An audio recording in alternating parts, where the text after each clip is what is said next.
Parliament ఎన్నికల నేపథ్యంలో BRS BSP మధ్య పొత్తు కుదిరింది. ఇరు పార్టీల మధ్య జరిగిన చర్చలు సఫలమయ్యాయి. ఈ మేరకు బీఆర్ఎస్ అధినేత కేసీఆర్ బీఎస్పీకి 2 ఎంపీ స్థానాలను కేటాయించినట్లు నిర్ణయించారు. నాగర్ కర్నూలుతో పాటు హైదరాబాద్ ఎంపీ స్థానాలను కేటాయించారు. ఈ మేరకు నాగర్ కర్నూలు ఉమ్మడి అభ్యర్థిగా BSP Telangana president RS Praveen Kumar బరిలో దిగనున్నారు. అటు కేసీఆర్ నిర్ణయంపై ప్రవీణ్ కుమార్ హర్షం వ్యక్తం చేశారు.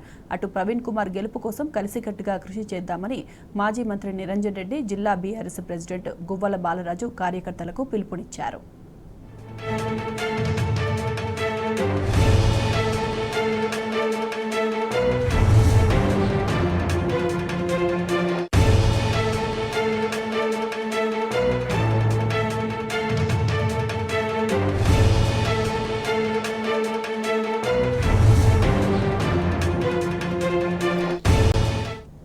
ఇక ఇదే అంశానికి సంబంధించిన పూర్తి డీటెయిల్స్ మా ప్రతినిధి శేఖరాచారి అందిస్తారు. శేఖరాచారి, చెప్పండి.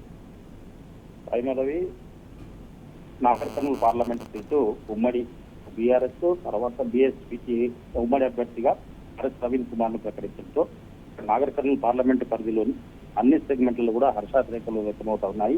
దీనికి సంబంధించి ఇప్పటికే నాగర్ కర్నూలు జిల్లా బీఆర్ఎస్ పార్టీ అధ్యక్షుడు గువ్వల బాలరాజుతో పాటు మిగతా మాజీ ఎమ్మెల్యేలు తర్వాత వీరంతా కూడా పార్టీ శ్రేణులంతా కూడా సంతోషం వ్యక్తం చేస్తున్న పరిస్థితి కనిపిస్తా ఉంది. ఏదేమైనప్పటికీ ఆర్ఎస్ ప్రవీణ్ కుమార్ ఒక ఐఏఎస్ ఆఫీసర్ గా ఉండి ఈ ప్రాంతవాసి, తర్వాత లంపూర్ సంబంధించి అంటే ఈ పార్లమెంట్ సెగ్మెంట్ కి సంబంధించినటువంటి వ్యక్తి కాబట్టి, మేము స్థానికంగా ఉన్నటువంటి వ్యక్తి కాబట్టి తప్పనిసరిగా గెలిపించడానికి ఆహ్వానించి చేస్తాం. దీంతో పాటుగా బీఆర్ఎస్ శ్రేణులతో పాటుగా ఇక్కడ ఆయన కూడా కొంత క్యాడర్ ఉంటుంది. ఇదంతా కూడా కలిపి గెలుపుకు దోహదపడుతుంది.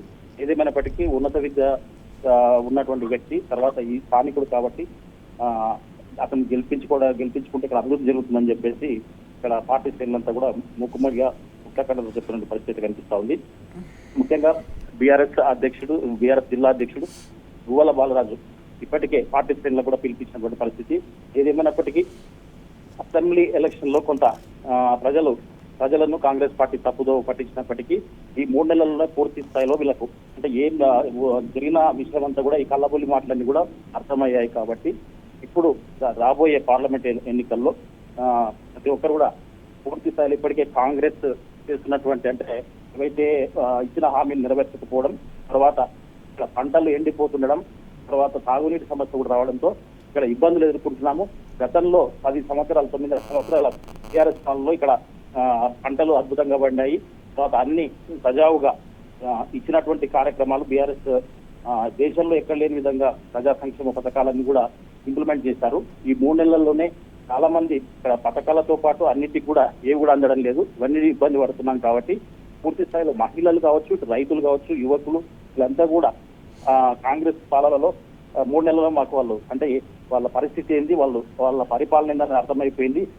ఇదంతా కూడా బీఆర్ఎస్ పరిపాలనతోనే తర్వాత వీటితోనే మళ్ళీ ఇదంతా కూడా సుభిక్షంగా అవుతుంది. కాబట్టి ఖచ్చితంగా అసెంబ్లీ తో పాటుగా పార్లమెంట్ లో కూడా ఖచ్చితంగా బీఆర్ఎస్ మద్దతు పలికిన వ్యక్తి, బీఆర్ఎస్ వాళ్ళే అక్కడ ఎంపీలుగా ఉంటే ఇక్కడ రాష్ట్రానికి కావాల్సినటువంటి, జిల్లాకు కావాల్సినటువంటి, పార్లమెంట్ కావాల్సినటువంటి నిధులు కావచ్చు ప్రతి ఒక్కటి కూడా సమకూర్చడం జరుగుతుంది. దానివల్ల అభివృద్ధి జరుగుతుందని చెప్పేసి ఖచ్చితంగా రాబోయే పార్లమెంట్ ఎన్నికల్లో ప్రతి ఒక్కరు కూడా బీఆర్ఎస్ బలపరిచినటువంటి బీఎస్పీ అభ్యర్థి ఆర్ఎస్ ప్రవీణ్ కుమార్ గారిని గెలిపించాలని చెప్పేసి ఇప్పటికే అధికార అంటే వీళ్ళు పార్టీ శ్రేణులు వీళ్ళంతా కూడా చెప్తున్న పరిస్థితి కనిపిస్తోంది. దానికంతా కూడా ఇప్పటికే సమాయత్తం అవుతా ఉన్నారు. ఏదేమైనప్పటికీ నాగర్ కర్నూలు పార్లమెంట్ లో బీఆర్ఎస్ పార్టీ బలపరిచిన మాజీ సీఎం అంటే బీఆర్ఎస్ అధినేత కేసీఆర్ గారు బలపరిచినటువంటి అభ్యర్థి ఆర్ఎస్ ప్రవీణ్ కుమార్ గెలుపు కోసం ప్రతి ఒక్కరు కృషి చేయాలని చెప్పేసి కృషి చేయించేందుకు అందరూ కూడా కృషి చేస్తున్నట్టుగా చెప్పవచ్చు. Right Shekharachari, thank you.